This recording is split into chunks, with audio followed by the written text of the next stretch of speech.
Hola a todas, ¿qué tal? ¿Cómo están? Volvemos a una clase más sobre San Juan, ¿verdad? La Biblia. Estamos en el capítulo segundo y vamos a pedirle al Espíritu Santo que nos ayude a captar mejor. Ven, oh Santo Espíritu, llena los corazones de tus fieles y enciende en ellos el fuego de tu amor. Envía tu Espíritu y serán creados y renovarás la faz de la tierra. Oh Dios, que instruiste los corazones de tus fieles con la luz del Espíritu Santo, hacenos conocer las cosas rectas y gozar siempre de sus divinos consuelos. Por Jesucristo nuestro Señor. Amén. Como decíamos, estamos en el capítulo segundo, ¿verdad? Y en el versículo 11 nos quedamos. Así que vamos a retomar, ¿verdad? Dice, así en Caná de Galilea hizo Jesús el primero de sus milagros, con el que manifestó su gloria y sus discípulos creyeron en él. Después de esto, bajó a Cafarnaúm con su madre, sus hermanos y sus discípulos, y permanecieron allí pocos días. Bueno, y este es el final del milagro de las bodas de Caná, que comentamos ya la clase pasada, ¿verdad? Está en el video anterior para la que no lo haya visto, ¿verdad? Y acá, con este milagro, cuando los discípulos se dieron cuenta de este gran milagro que Jesús hacía, se afianzó la fe de ellos, ¿verdad? Que de todas maneras era todavía muy humana, muy terrena, muy como con un concepto terreno de la misión de Cristo. ¿Sí? Y eso es algo que tenemos que velar para que nuestra fe sea cada vez más sobrenatural. ¿Sí? Que creamos en Dios porque es Dios, no porque nos lo parece, porque lo entendemos, porque estamos de acuerdo, ¿verdad? Sino porque Dios se manifestó a nosotros y nos dio las señales necesarias para que le conozcamos como Dios, le reconozcamos como Dios. Y pensaba hacer como un repaso o una profundización, ¿verdad?, de lo que es la fe.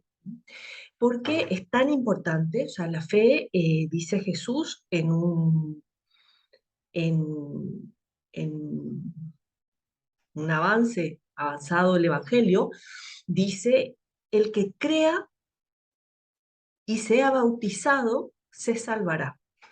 El que no crea, se condenará. O sea, más claro no puede ser, ¿verdad? Y sin embargo, por ahí vivimos como si esa fe no, no tuviera, ¿verdad? No tuviera trascendencia. Al decir esto, me acordé en la semana de una clase en la que les comentaba que todas nuestras acciones, le dice a Jesús en un libro, en un escrito, ¿verdad?, que ya les comenté en otras ocasiones, que se llama Él y yo, de Gabriele Bossis, una francesa.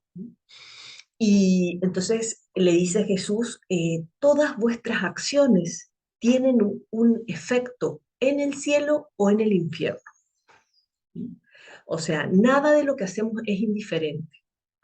O aplaude Dios o aplaude el demonio. Eh, bueno, alguna que otra acción puede ser indiferente, tampoco puedo ser así tan blanco o negro, ¿verdad? Justo mi pañuelo es blanco o negro. Eh, pero bueno, entonces eso, ¿verdad? La fe es necesaria para la salvación, ¿verdad?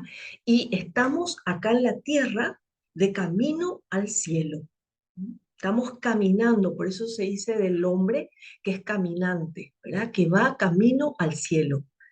Y ese camino nunca sabemos cuándo se acaba. No sabemos cuándo es el final. Nadie tiene comprado el día de mañana. ¿Ya? Entonces, esa fe es importantísima y es la garantía de lo que se espera. Si yo tengo fe, ¿verdad? Tengo la garantía de que eso que viene va a llegar. La certeza de lo que no se ve. Por eso la fe se acaba cuando vayamos al cielo, se acaba en la eternidad. ¿Por qué? Porque ya habremos visto, habremos visto a Dios, ya nos encontramos con Dios, ya no es necesario creer, porque ya nuestros ojos van a ver, aunque bueno, nuestro espíritu va a ver, ¿verdad? Nuestros ojos en ese momento todavía no estarán, ¿verdad? Entonces la fe es un acto personalísimo, nadie me puede reemplazar. Yo soy la que creo o no creo, actúo o no actúo según mi fe, ¿m? Porque eso se trata, la fe con obras, ¿verdad? Porque la fe que no tiene obras está muerta, ¿verdad? No existe, no puedo decir, yo puedo decir, te muestro mi fe por mis obras, pero no puedo decir, yo tengo fe, pero no tengo obras, ¿verdad? Y es la respuesta libre del hombre a Dios que se revela. ¿M?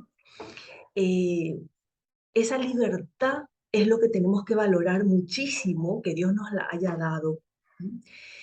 Y nos la dio justamente para nos dio para que le amemos, para que le digamos que sí, porque queremos, ¿verdad? No porque estamos obligadas. ¿M? Y la salvación viene solo de Dios. ¿M? Pero recibimos la vida sobrenatural a través de la iglesia. Y por eso la iglesia es madre, se le llama madre, ¿verdad? La madre de nuestra parte espiritual, ¿verdad? Nuestra madre del cuerpo, de nuestra persona, ¿verdad? Es nuestra mamá. Pero nuestra mamá espiritual es la iglesia. Y creemos en la iglesia como madre de nuestro nuevo nacimiento, ¿verdad? Cuando nos bautizamos, ¿verdad? Nacemos a la vida de la gracia, nacemos a la vida sobrenatural, ¿verdad? Y eso sucede a través de la iglesia. O sea, la iglesia no es autora de nuestra salvación ni autora de la gracia, es simplemente administradora, pero una administradora cualificada, digamos. O sea, Jesucristo mismo la eligió, ¿verdad? Para que sea la que administra esa gracia, aunque está formada por hombres, por seres humanos que son limitados, que tienen defectos, y por eso a veces cuesta creer en la iglesia. Cuesta creer en esas personas que formamos la iglesia o las personas que están a la cabeza de la iglesia, que tienen defectos, que tienen pecados. Y bueno, la cosa es mirar a Dios, no mirar a los hombres que forman la iglesia. La iglesia es el cuerpo de Cristo. El cuerpo es la iglesia y la cabeza es Cristo, ¿verdad? Entonces, lo que tenemos que ver es la cabeza de ese cuerpo, ¿no? Que somos nosotros. Entonces, la fe es importante para creer en la iglesia también, ¿verdad? Porque, ¿qué pasa? La gente en general dice, yo creo en Dios, pero no creo en la iglesia. Pocos dicen con esas palabras, ¿verdad? Pero dicen, no creo en los sacerdotes, no creo en qué sé yo, en el Vaticano, en el Papa, eh, no sé, diversas maneras de decirlo, pero en definitiva es la iglesia. El todo es la iglesia. Y la iglesia lo que hace es, estamos hablando de fe, ¿verdad? De la fe que los discípulos empezaron a profundizar en esa fe que Dios a través del milagro, ¿verdad? Que Dios les manifestó con el milagro, ellos creyeron más, ¿verdad? Creyeron mejor. Y por eso estamos viendo cómo es nuestra fe, ¿verdad? Cómo es mi fe en Dios. Y Dios para nosotras se nos manifiesta a través de la iglesia, se nos representa, por eso se le llama al Papa, por ejemplo, el vicario de Cristo. Vicario es el representante, ¿verdad? Entonces, el Papa es el representante de Cristo, por más hombre que sea, por más defectos que tenga, y justamente, bueno, papa anterior fue el Juan Pablo II, que fue un santazo, ¿verdad? A todas luces, y el Papa Francisco, que también es santísimo y con sus defectos, ¿verdad? Todo ser humano tiene defectos, solo Dios es perfecto. Y bueno, entonces la Iglesia guarda la memoria de las palabras de Cristo. Es la encargada de que no se cambie nada, ¿verdad? Que no se cambien los conceptos, que no se cambien las ideas, que no se cambie lo que dijo Cristo, el sentido de lo que dijo Cristo, ¿verdad? Eso es muy importante, porque si no, se dan las divisiones, ¿verdad? Y Cristo dijo, quiero una iglesia, ¿verdad? Mi iglesia, la iglesia. En ningún momento dijo las iglesias, ¿verdad? Ni dijo que íbamos a hacer eso, que íbamos a estar divididos. Después el pecado del hombre hizo que se formaran diversas iglesias, ¿verdad? Porque por las rebeliones, por no entender, por no aceptar, por no querer, por no obedecer, por no hacer, etcétera, ¿verdad? Por esas cosas, los hombres se dividieron, ¿verdad? Y y armaron su propia iglesia, digamos, ¿verdad? Eh, ¿Qué más te digo de la fe? La fe es una adhesión, dijimos ya, personal a Cristo, a Dios que se revela a través de Cristo, ¿verdad? Y comprende la adhesión de nuestra inteligencia y nuestra voluntad. O sea, entiendo, acepto, no entiendo, no todo entiendo. Son pocas las cosas que no se pueden entender, ¿verdad? Que, por ejemplo, la Santísima Trinidad, la virginidad de la Virgen, de María, ¿verdad? La conversión del pan en la Eucaristía, eh, y poco más, ¿verdad? Dos o tres más cosas que no se pueden entender, pero no van contra la razón, sino que son sobre la razón. O sea, no las entiendo porque yo no las puedo hacer, pero Dios sí, Dios lo puede todo, ¿verdad? Y Dios se hizo entonces, se reveló con sus obras y con sus palabras, y son esas las que estamos estudiando ahora, ¿verdad? Entonces, creer entraña una doble referencia a la persona y a la verdad. A la verdad por confianza en la persona. Y esa es la cosa, ¿verdad? O sea, confiamos en que Jesucristo vino a la tierra, reveló lo que Él quiere que nosotros creamos para seguirle a Él y encontrarle después en la eternidad, ¿verdad? O sea, que como ya nuestra conciencia no está tan clara, ¿verdad? De conocer la verdad, para conocer la verdad, eh, con Jesús se manifestó, aparte de que vino sobre todo a redimirnos por nuestros pecados, ¿verdad? También para revelarse, ¿m? Reveló la verdad. Eh, entonces, es un don sobrenatural, o sea, no sé dónde leí en algún momento que la fe es un don y es una tarea. Es un don porque nos la da Dios. Y una tarea porque necesito yo fomentarla, hacerla crecer, sí, hacerla crecer, ¿verdad? En definitiva es eso. Eh, y corresponde a la dignidad de la persona, ¿verdad? Porque Dios tranquilamente nos podría haber hecho unos seres como títeres, directamente ordenados a Él, o sea, sin posibilidad de ofenderle, de alejarnos de Él, de darle la espalda o de darle indiferencia, ¿verdad? Porque a lo mejor no le ofendo, o la gente por ahí no le ofende grandemente, pero vive al margen, ¿verdad? Creer es un acto también eclesial, ¿verdad? Dentro de la iglesia, porque nadie puede tener a Dios por padre si no tiene a la iglesia por madre.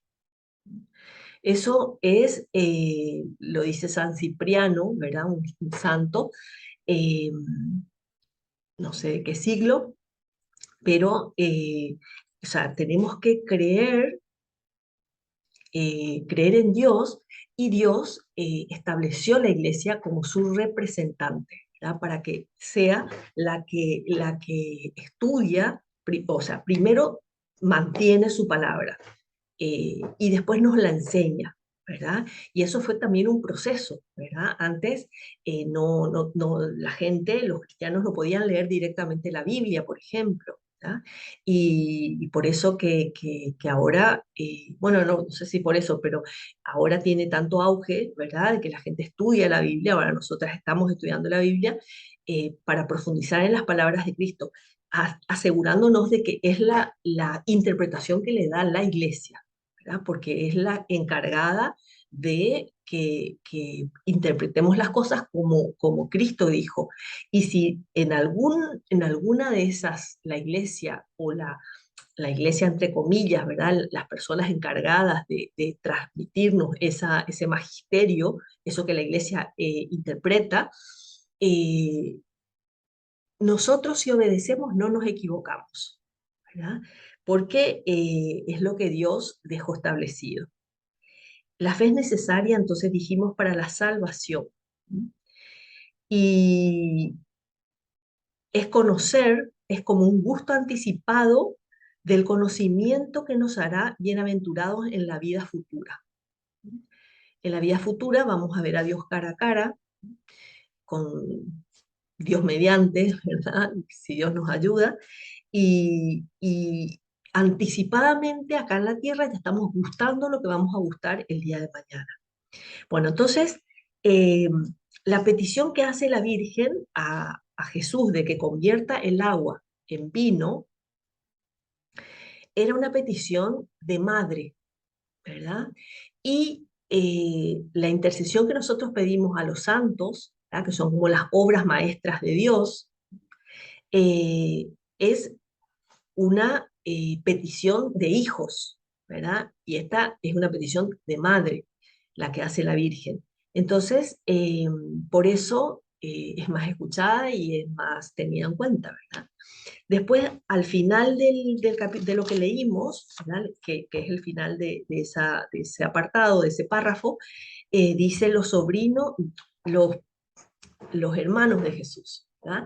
Y en realidad, porque en el idioma original en que se escribió la Biblia, el arameo, no me viene ahora el idioma realmente, fueron varios de hecho, latín incluso, ¿verdad? No tienen palabras como primos, sobrinos. Por eso dice en los hermanos de Jesús. Entonces, de ahí que ya mucha gente, algunas iglesias protestantes, ¿verdad? Dicen que Jesús tenía más hermanos, que la Virgen tuvo más hijos, ¿verdad? Y cosa que no es real, ¿verdad? No es real, no es lógico, ¿verdad? No se desprende naturalmente y lógicamente de los sucesos ocurridos, ¿verdad? O sea, ¿por qué le dejó a San Juan como encargado de la Virgen si tenía otros hermanos, ¿verdad? Eh, etcétera, un montón de razones que no hacen lógico que Jesús haya tenido otros hermanos. Y bueno, después a continuación dice la purificación del templo. Y les leo. Estaba próxima la Pascua de los judíos y Jesús subió a Jerusalén. Encontró en el templo a los vendedores de bueyes, ovejas y palomas y a los cambistas sentados.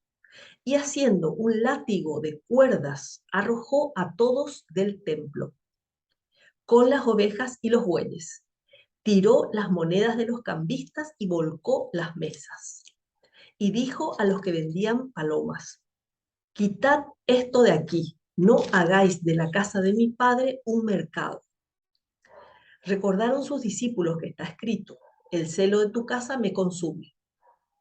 Entonces los judíos replicaron, ¿qué señal nos das para hacer esto? Jesús respondió, destruid este templo y en 3 días lo levantaré.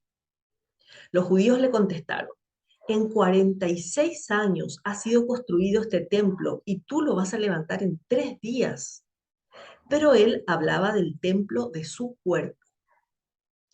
Cuando resucitó de entre los muertos, recordaron sus discípulos que él había dicho esto y creyeron en la escritura y en las palabras que había pronunciado Jesús. Mientras estaba en Jerusalén durante la fiesta de la Pascua, muchos creyeron en su nombre al ver los milagros que hacía.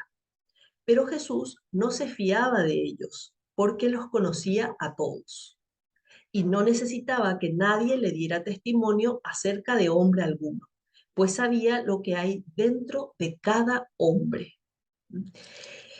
Bueno, y acá en estas palabras hay mucho que entender, que profundizar, ¿verdad? En primer lugar, que la Pascua de los judíos era la fiesta religiosa más importante del pueblo del Antiguo Testamento y es una prefigura de la Pascua cristiana, ¿verdad? Nos basamos en las mismas fechas y es la Pascua porque para ellos era el paso de la liberación del pueblo judío y para nosotros es la liberación del pecado, ¿verdad? O sea, un paralelismo perfecto de la Pascua judía a la Pascua cristiana.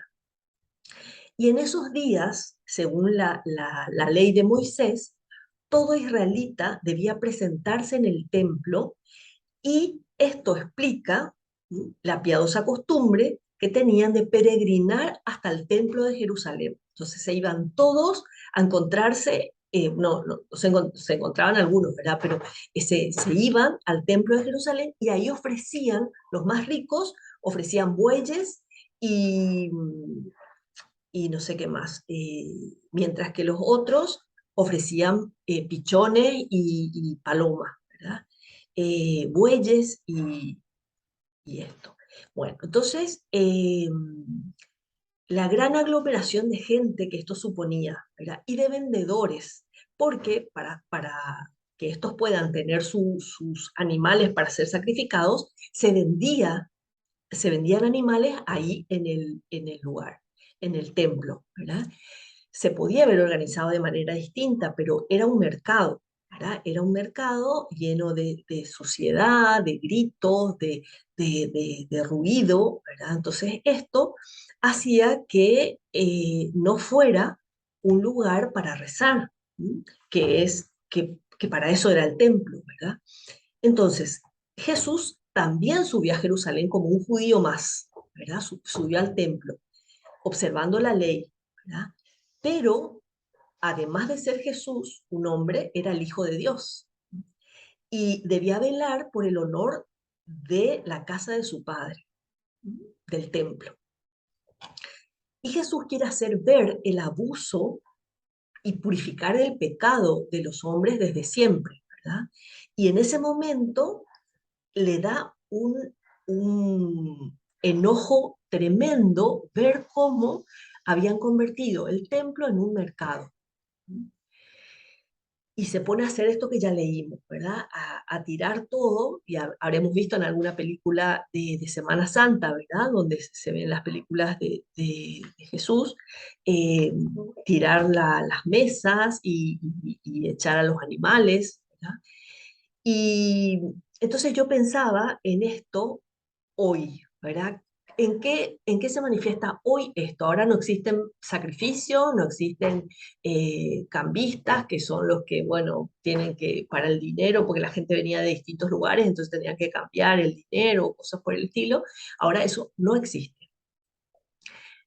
Existen las bodas, las bodas de personas que son poco piadosas, poco religiosas, y hay gente que se va a las iglesias, a los templos, ¿verdad? Para las bodas, para los funerales y para los bautismos. Lastimosamente, ¿verdad? No van en otro momento. Y eso se convierte en una especie, no, sino de mercado, de, de una sala de fiesta y no de un templo. Eh, entonces pensaba yo, ¿cuál es el modo de estar en el templo? En primer lugar, es de silencio. ¿No? Y la gente, tanto en todos esos sacramentos que nombré, en que la gente se va a la iglesia, aunque no sea muy asidua, ¿verdad? Eh, hay saludos, ¿no? Y termina la ceremonia y se empiezan a dar los saludos como si estuvieran en el club, no sé cuántito, ¿verdad? No quiero decir nombres, en el club, no sé, cualquiera de los clubes. Y en lugar de salir a la calle a saludarse, ¿verdad? Y no, se quedan ahí dentro. Es para rezar. A veces me pasa que yo me voy a misa, normalmente tenemos misa acá en la casa, gracias a Dios, pero a veces por X motivo me voy a la misa a la parroquia y al terminar la misa, quedándome a rezar un rato, a agradecer a Dios en la Eucaristía que recibí, y es casi imposible por el ruido de los saludos y los saludos, ¿verdad? De la gente. Imposible rezar, ¿verdad? Entonces, como si solamente durante la ceremonia haya que estar en silencio. Y no, ¿verdad? Rezar en silencio. La postura ante Dios es de rodillas. ¿Mm? Por supuesto que podemos estar sentados y parados también. De hecho, en la misa son las posturas que se adoptan, ¿verdad? Paradas, de rodillas, sentadas. Pero la postura ideal ante Dios es la de estar de rodillas. Para saludarle al pasar de un lugar a otro frente al sagrario, la acción, el modo de saludarle es con la genuflexión, o sea, la rodilla hasta el suelo, la rodilla derecha hasta el suelo, sin hacer la señal de la cruz. Hay gente que quiere hacer la señal de la cruz y la rodilla, entonces no hace bien ni lo uno ni lo otro, ¿verdad? Es la rodilla hasta el suelo mirando al sagrario y diciéndole algo con el corazón. Ese es el modo de saludarle. Y Y lo último que me acordaba es, para que sepamos también, ¿verdad? La canción de la misa, al final se canta una canción a la Virgen normalmente, ¿verdad? Porque ella está presente también ahí en la misa. Una canción final y la gente ya sale. La gente es como que termina y ya, como si esa canción no fuera parte de la ceremonia. Y en realidad es una oración, ¿sí? Es rezar y alabar a la Virgen. Entonces, te animo a que puedas vivirlo de esa manera. Bueno, y después, el celo de tu casa me consume, decía Jesús cuando explicó por qué hizo eso que hizo, ¿verdad? Y es un salmo, o sea, esa frase está dicha en el Salmo 68. Y por eso los discípulos, cuando él dijo esa frase, porque todos los judíos son, eran, sobre todo, no sé si son todavía, muy conocedores de las escrituras. Entonces sabían perfectamente que en el Salmo, no sé si sabrían el número, pero el X Salmo decía esto: el celo de tu casa me consume. Y después también, no hagan de la casa de mi padre un mercado, que bueno, esa es la frase de Jesús. Eh, Manifestaba su gran fortaleza, ¿verdad? Y su ser hijo de Dios. Y entonces, el templo es lo que Dios eligió para manifestarse de una manera especial. En el Éxodo y en Números, todo el Antiguo Testamento, Dios les va relatando cómo quiere que sea el templo. Y ellos, los judíos, lo hicieron así, ¿verdad? Lo fueron haciendo así. Pero era una figura para decir, bueno, yo habito en ese lugar. Ahí pueden rezar eh, especialmente.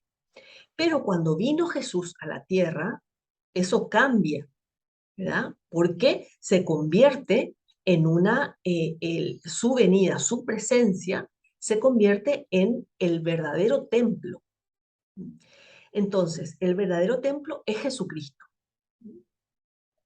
Jesús identifica al pueblo con su propio cuerpo.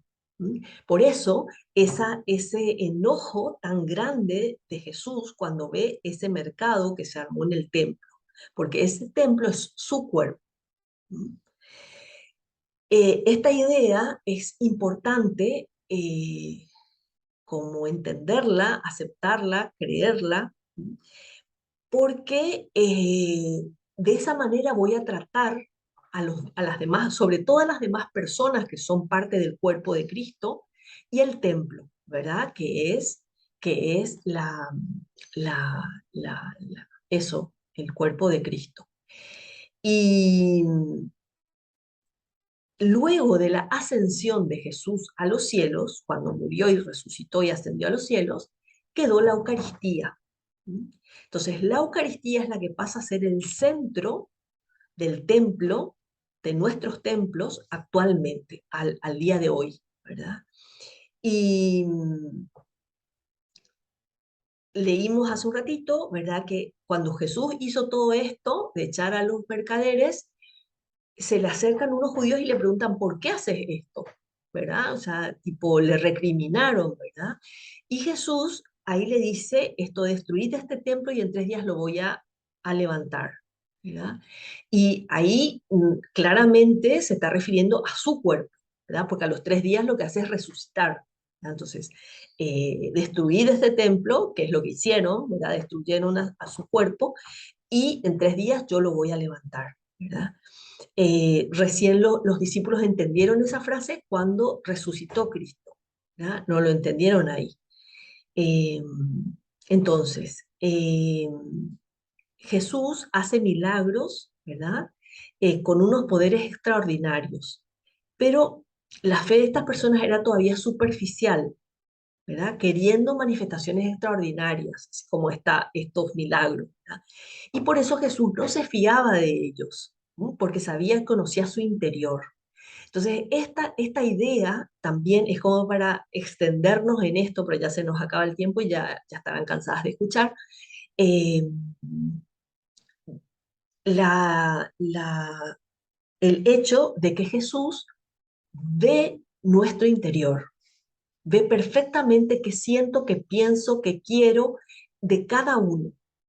¿Cómo hace eso? ¿Cómo logra hacer eso? Imposible saberlo porque Él es Dios, ¿verdad? Eh, ese conocimiento de Jesús también es prueba de su divinidad. Y por eso, ¿verdad? Saber que Dios ve mi interior constantemente, o sea, todo el tiempo, desde que me levanto hasta que me acuesto. Dios ve lo que pienso, lo que siento y sobre todo lo que ve es lo que siento y pienso hacia Él, ¿verdad? Y eso es lo que le gusta o le duele, o le ilusiona o le apena, ¿verdad? Entonces, que nos dé como una especie de, que nos dé ganas de que Jesús vea nuestro interior cómo le queremos, cómo le queremos conocer, cómo le queremos tratar, cómo le queremos obedecer y de esa manera darle alegrías, darle felicidad, ¿verdad? Porque esa es una muestra de amor, ¿verdad? Y nosotros lo queremos demostrar a Dios nuestro amor. Entonces, el milagro de las bodas de Caná, Jesús se manifiesta su poder, ¿verdad? Adelanta el inicio de su vida pública, ¿verdad? Porque la Virgen se lo pide, lo adelanta y de esa manera hace ese milagro tan grande. Y nos deja la enseñanza, una de las enseñanzas, ¿verdad? De que todo lo que le pida a la Virgen, Él lo va a hacer. A pesar de que no era todavía su hora, lo hace, ¿verdad? Entonces, siendo su hora, con más razón.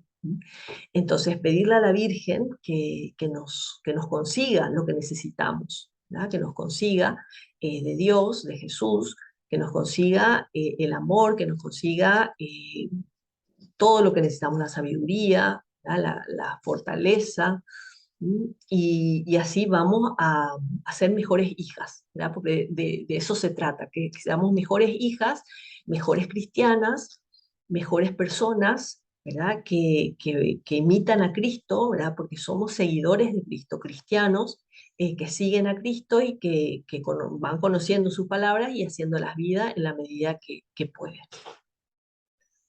Y hasta aquí. Entonces terminamos el capítulo 2 y eh, nos, nos veremos la próxima clase.